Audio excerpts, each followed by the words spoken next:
안 그래도 요즘 가족 갈등을 키우는 원인 중 하나가 바로 말이라고 합니다. 그래서 어떤 말들이 상처가 되는지 제가 차트로 준비해봤거든요. 네, 열심히 준비했습니다.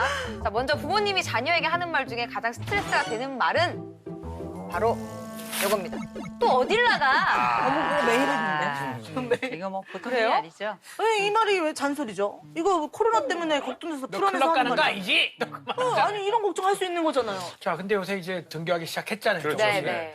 근데 이제 집에 있을 때도 빨리 좀 학교 안 가냐 그런 생각이 있었는데 또 막상 학교로 가고 나가니까 부모님들은 또 걱정이 생긴 그렇죠. 거예요. 네. 그러면 또 어딜 나가 대신에 어떻게 좋은 표현 없습니까? 사실은 같은 말이라도 톤에 따라서 기분 되게 나쁘게 될 수 있거든요. 또 어디가? 이거는 완전히 혼을 내는 건데 그냥 톤을 다운시켜보면 어디가? 좀 다르게 들릴 수 있으니까. 더 무서워요. 왜냐하면 너무 무서워요. 그래서 애가 안 들어왔구나. 같이 그러면 뒤집어서 한 단계 넘어서 빨리 와. 얼른 와. 이렇게 말하는 게 오히려 조심하게 함축적으로 들릴 수도 있어서 말을 좀 바꿔서 하는 표현도 방법일 수 있다는 말씀드립니다. 자, 다음은요. 남편이 아내에게 하는 말 중에 화나게 하는 말인데요. 확인해 보겠습니다. 집에서 밥만 먹으니까 살찌지. 입니다. 아니 밥 차릴 때 반찬 투정하더니 밥 먹을 때 또 살찐다 그러고 이럴 거면 뭐 남편들이 식사 준비하는 게 낫지 않을까요? 그렇게 말하는 사람들이 있을까요? 이런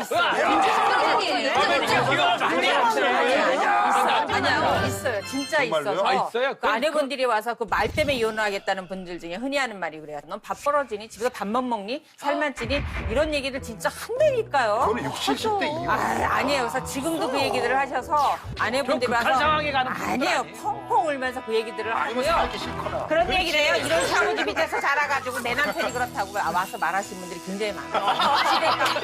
시댁이 연기 톤이 나와요. 그래서 아직까지 권위적인 분들 많고 아내분들에 대해서 어떤 얘기를 할 때 자극적인 단어로 기죽이고 상처 주면서 아내한테 이렇게 말을 쏘는 분들 굉장히 많으세요. 근데 이게 그 아내들은 사실 집에서 밥을 많이 하다 보면 살이 찐대요. 남는 걸 먹게 되고 양이 조금 많아진다고 하거든요. 그럴 수도 있죠. 예. 그러니까 뭐 혹시 저런 말을 한다 그러면 되게 속상할 거야. 아유, 그러니까 그럼. 이제 살쪘다 이 말을 좀 바꿔야 될 것 같은데 그러게요.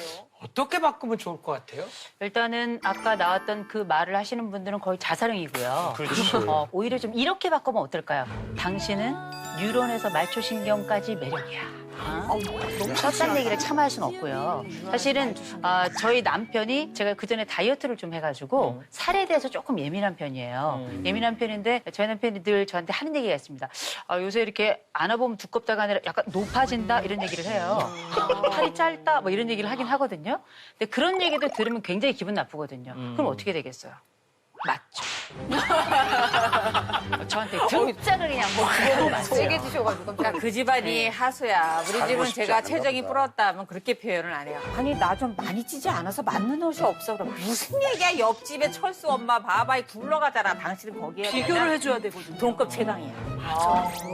네. 배우자끼리는 머리부터 발끝까지 핫 이슈가 되고 싶어요. 맞아요. 어떤 모든 순간에도 사실 사랑받는다는 느낌이 되게 중요한 거니까 그러니 남편 나도 그렇게 좀 얘기해주라.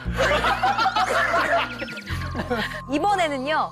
아내가 남편에게 스트레스를 주는 말도 있습니다. 과연 있죠. 어떤 말이 상처가 되고 갈등을 일으킬까요? 바로 정답 확인해 보겠습니다. 이거네. 이 월급으로 어떻게 먹고 살지? 입니다. 근데 가정 경제가 어려워지면서 아내들의 걱정이 좀 많아져서 하는 말이기도 해요. 근데 사실 이런 말을 하는 아내분의 마음도 편치는 않을 것 같다는 생각도 좀 들거든요. 이런 말을 듣는 남편 입장은 어떻겠냐. 그 아내의 심정을 이해 못하는 게 아니거든요. 근데 내가 이 가정을 책임져야 되는 가장인데 남편이 뭘 잘못해서 벌어진 일이 아니잖아요. 그런데 이렇게 아내가 걱정스럽게 얘기를 하면 남편은 이게 두고두고 쌓인다고. 이게 자칫 한이 될 수도 있어요. 근데 남자들의 문제가 뭐냐면 집사람이 쥐꼬리만한 월급으로 어떻게 살지라고 말하지 않아도 본능적으로 자기가 자기를 막 좀 위축돼요. 괴롭힐 네. 수가 좀 있어서 두 번 죽이는 일일 수 있으니까 이런 말은 하지 않아도 그 말 한다고 돈 벌어올 거 아니잖아요. 그렇죠. 그 말 안 한다고 안 벌 거 아니잖아요. 남편을 믿고 내비두는 게 어떤 지혜로운 어떤 아내의 그렇죠, 어떤 그렇죠. 그 화법일 수 있다. 이건 안 해도 될 말이다. 네, 말이다. 사실 그게 아내들 입장에서는 그 말을 할 때 이제 무심결에 하는 거예요. 쥐꼬리만큼 갖다 주고 이거 갖고 어떻게 살라는 거야. 옆집 철수네 아저씨는 한 달에 500 벌어다 준대. 그럼 얼마나 잘하는 줄 알아?